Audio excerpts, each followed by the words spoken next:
कभी भी स्नान बिना वस्त्र के नहीं करना चाहिए। सबसे पहली बात है, गंगा जी के तट पर कुछ खाना पीना नहीं चाहिए।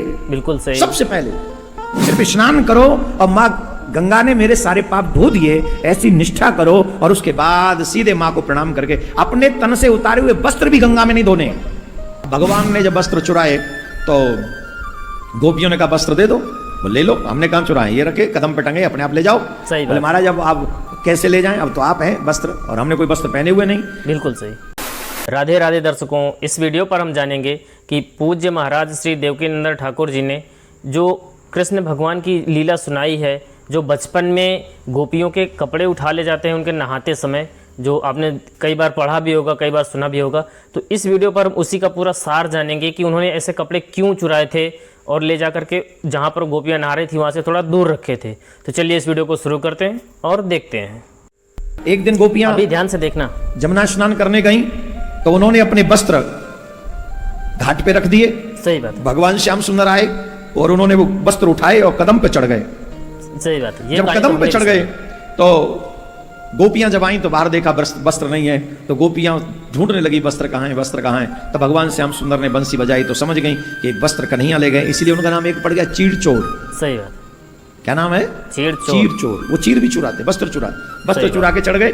अब भगवान ने जब वस्त्र चुराए तो गोपियों ने कहा वस्त्र दे दो, वो ले लो। हमने कहा चुराए, ये रखे कदम पे टंगे, अपने आप ले जाओ। सही बोले महाराज अब आप कैसे ले जाएं, अब तो आप हैं वस्त्र और हमने कोई वस्त्र पहने हुए नहीं। बिल्कुल सही। भगवान बोले बिना वस्त्र पहने हुए गई भी तो थी जमुना जी में। सही बात है। अरे महाराज तब आप नहीं थे। बोले यही तो तुम्हारा भ्रम है, हम कहाँ नहीं थे, हम कब नहीं थे। बिल्कुल सही। बताइए, जब जीव पाप करता है तो सोचता है कि मुझे कोई देख नहीं रहा। सही बात है। यही सोचता है। बिल्कुल सही। यही तो सोचता है, क्योंकि दरवाजा बंद है, पर्दे लगे हुए हैं, घर में कोई है नहीं, अब हम पाप कर सकते हैं, कोई भी गलत काम करना है कर सकते हैं। और मन में यह दृढ़ विश्वास होता है कि मुझे कोई देख नहीं रहा। सही बात। अब चाहे तुम्हें कोई ना देखे, क्या ईश्वर की दृष्टि से तुम बचे हो? बिल्कुल नहीं। जवाब दो। नहीं। कोई भी ना देखे तुम्हें, कोई ना देख सके तुम्हें, पर तुम जिसकी दृष्टि से नहीं बच सकते वो है परमात्मा। सही बात। कोई पर्दा ऐसा नहीं बना जो तुम्हें उसकी दृष्टि से बचा सके। बिल्कुल सही। कोई ताला ऐसा नहीं बना है जो तुम्हें उससे दूर रख सके। सही बात है। यही अकाट्य सत्य है। हम लोग दुनिया में किसी को भी मूर्ख बना सकते हैं, भगवान को नहीं बना सकते। एक जगह पर मैं बहुत अच्छी बात पढ़ रहा था, बताऊं कौन सी? बहुत अच्छी बात पढ़ रहा था, वो बात बहुत ही अच्छी थी। बात यह है, हम कर्म अपनी मर्जी से कर सकते हैं, लेकिन हम चाहे कर्म अपने मन से करें कि हमें ये करना, हमें वो करना, हमें कोई नहीं रोक सकता। बिल्कुल सही बात। हम कर्म अपने मन से कर सकते हैं, लेकिन फल हमें हमारे मन से नहीं मिल सकता। बिल्कुल सही बात। फल तो हमें परमात्मा ही देगा और वो उसने हर कर्म का निश्चित फल है। जब मनुष्य के पास में धन होता है, पद होता है, बल होता है, जवानी होती है, तब वो मदांत हो जाता है और मदांत होके न करने वाले कार्यों को भी करता है तो नहीं करने चाहिए। बिल्कुल सही बात।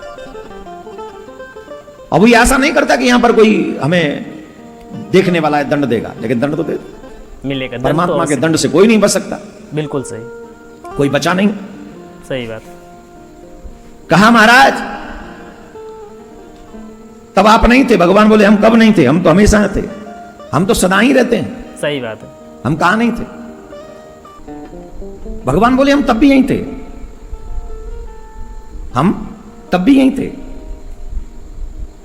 आओ वस्त्र ले लो। सही बात। ब्रज की गोपी बाहर आती हैं, वस्त्र धारण करती हैं। यहां पर एक चीज जरूर समझ लीजिए, अवश्य बोल दें, कभी भी स्नान बिना वस्त्र के नहीं करना चाहिए। सही बात।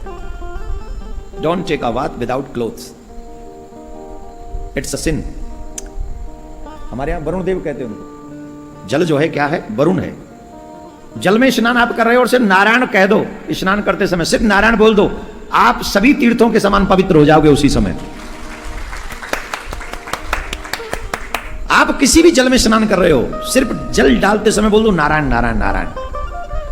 इस ब्रह्मांड में जितने भी तीर्थ हैं, जितना तुम्हें शुद्ध कर सकते, पवित्र कर सकते, उतना जल डालते समय जब नारायण बोलोगे उतना ही पवित्र हो जाओगे। अब सोच लो दोस्तों। लेकिन शर्त क्या है? तन पे कुछ न कुछ वस्त्र अवश्य होना चाहिए। ये बात बिल्कुल सत्य है। विश्राम भी करें तो विदाउट वस्त्र ना करें, एक वस्त्र जरूर हो। भजन भी करें तो एक वस्त्र, वैसे तो भजन तो हम लोग सब ऐसे ही करते, पर स्नान वगैरह कई लोग ऐसे होते हैं तो जरूर एक वस्त्र तन पर होना ही चाहिए। भगवान ने यही उपदेश देने के लिए गोपियों के वस्त्र चुराए कि तुम जमुना जैसी धार्मिक आध्यात्मिक नदी में स्नान कर रही हो और तुम बिना वस्त्र के स्नान कर रही हो, ये उचित नहीं है। बिल्कुल सही बात। देखो आप सब यहाँ गंगा जी के तट पे आए हैं, वैसे तो आप सब हर कथा सुनते हैं, सुनाते ही हैं, पर आप सबसे एक आग्रह है हमारा। आग्रह क्या है? आग्रह यह है कि गंगा मैया में अपनी तरफ से कोई गंदगी आप न करें। जबकि गंगा मैया के पास कोई कचड़ा भी देखे ना तो आप उठा लें, वो किसी का कचड़ा, किसी का डाला हो चाहे किसी का भी हो, पर आपको यह समझना चाहिए कि मेरी माँ है। आप सोचो मेरी माँ के ऊपर कोई पेपर फेंकेगा, मैं बर्दाश्त करूंगा? बिल्कुल नहीं। मिल गया तो है? दो चार, हाँ, मैं अपने स्टाइल में समझाऊंगा ना, मेरा स्टाइल तो आपको पता ही है, बिल्कुल, और आप अपने स्टाइल में समझाओगे।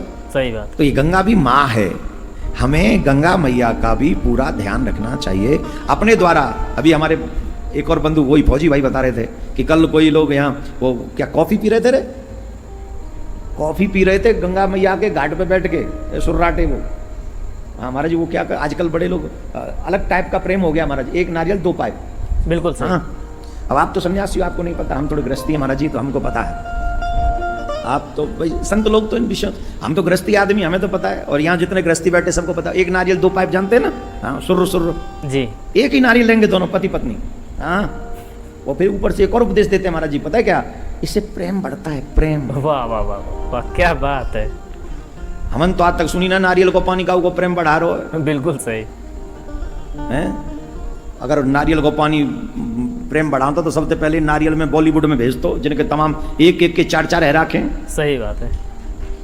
तलाक कछु और ना, तो वहां नारियल पानी भेजते सबसे ज्यादा। तो सही बात है। गंगा जी के घाट पे भी महाराज जी एक नारियल दो पाइप हैं, एक कॉफी कप डब्बा और दो पाइप डाल के सुर सुर करते रहते हैं, और कई बार तो वहीं छोड़ के चल देते उस डस्ट, वो जो कप है क्या बोलते हैं उसको, वहीं छोड़ के चल देते। It's too bad. स्क्रैप।